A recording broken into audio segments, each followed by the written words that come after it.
Inter Miami went from being a bottom tier side in the MLS to winning the MLS Cup in the space of 2 months. They did sign Lionel Messi, Sergio Busquets and Jordi Alba, but in this video we'll look at the tactical side of their game and relate it to Football Manager 2023. The key to their success is obviously how Messi, Busquets and Jordi Alba actually improve Inter Miami as a whole and how they go on to tactically overperform or tactically outmaneuver all the other teams in the MLS. Hello and welcome back to Dark Horse FM, and in this video we're looking at another Football Manager 2023 tactic. So I've built a system based on my understanding of how Inter Miami play in recent games, and in this video I'm going to show you late in Football Manager. Now, Inter Miami signed Gerardo Tata Martino to manage the club as the new head coach, and he's very familiar with Sergio Busquets, Lionel Messi and Jordi Alba because he has managed Barcelona before back in 2014. Tata Martino opts for two tactical shapes while managing Inter Miami. He has a 4-3-3 system and a 4-4-2 system, but both systems kind of operate the same way because he uses the same philosophy to actually govern both tactics. Inter Miami primarily prefer to move the ball from back to front in a progressive manner rather than playing long ball. Lionel Messi has an important part to play in this system, and we'll get to him much later in the video. The team plays an expansive possession style of play, stretching the pitch out wide and releasing the fullbacks to actually get high and wide, allowing Sergio Busquets to actually drop the two central defenders and then form a sort of back three and serve as a solid base in defense. The wide attackers are very narrow. This further allows the wingbacks to actually exploit the space vacated by the wide attackers ahead of them. The centre forward in Martinez is quite aggressive, so he's very good at hassling the opposition's defenders and also running in behind, making those dynamic runs to try and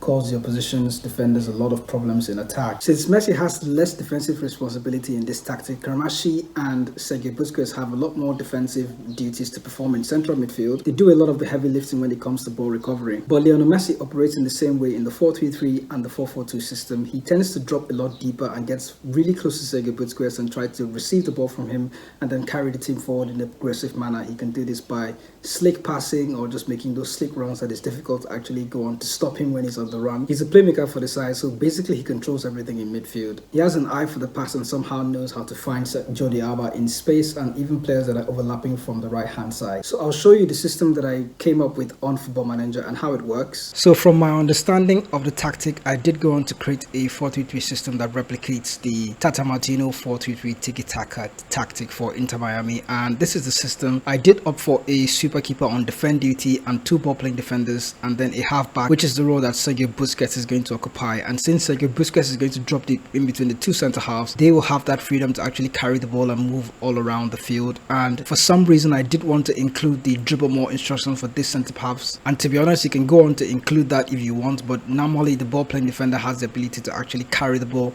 into defense, but in case you want to force it you can go ahead and do that. I did opt for two ball playing defenders on either side because of the possession based style of play that we're playing and the ball freedom that the two centre halves need to have. When Sergio Busquets is covering for them, they need to actually have the ability to get in and around the field when Busquets has taken the deeper position. And then I do have wing backs on attack duty. Jordi Alba and DeAndre Yedlin are going to be the ones playing on left and the right hand side. And then we have an inside forward on support duty here, on inverted winger, on support duty here.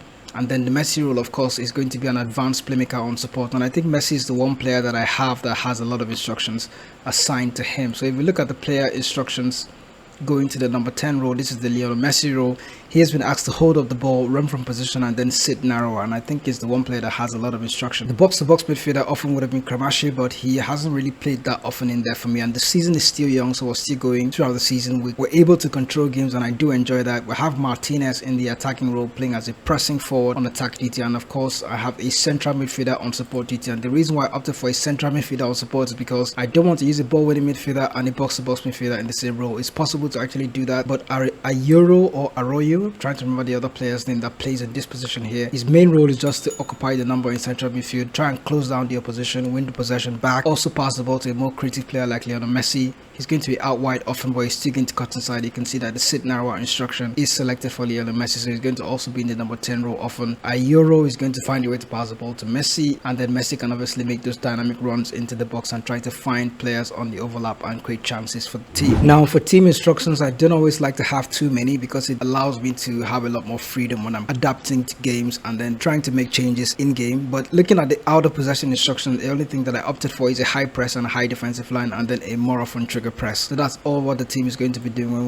when we are not in possession of the ball. In transition, there are no instructions selected for that. I didn't want the goalkeeper to do anything forced. I didn't want the team to try and counter press too often or try and counter attack, because we're not playing a counter attacking style of play, obviously. So everything in the in transition phase is blank. I know it's counterintuitive somehow for a TikiTaka system that I'm trying to create, but it sort of works so far.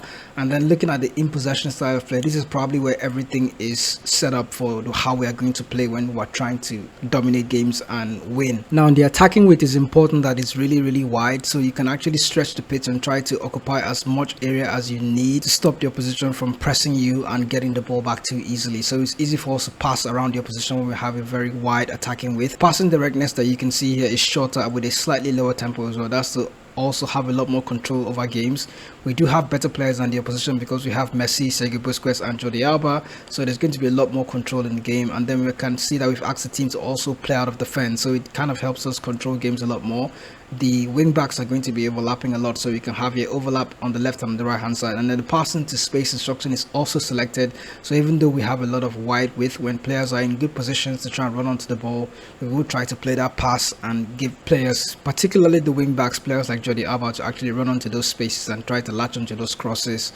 And then when they are in the final third, this is where it's just walk the ball into the box instruction. Nothing else is there. I left the crosses on mixed, so in case we do have players that can actually play whip crosses or high crosses, should those situations arise, we will have them. We're not actually forcing the low cross in this situation here. So we've done good with the tactics so far. We're sitting first in the league. We've played 5 games, lost just the 1 game, which was the game against Austin that I mentioned before. It's still a long way to go in the season, obviously, in the MLS, but the plan is I'm not actually going to sell anybody. And this tactic is designed for Inter Miami and just Inter Miami alone. So you can't really plug it in with a different team and then expect it to work or get a similar level of results. The level of results here are pretty normal to me anyway, just like you would get on normal Football Manager, but it's kind of like the recreation of how I see the Inter Miami tactic to be. There's also a 4-4-2 system, but I haven't used that very often.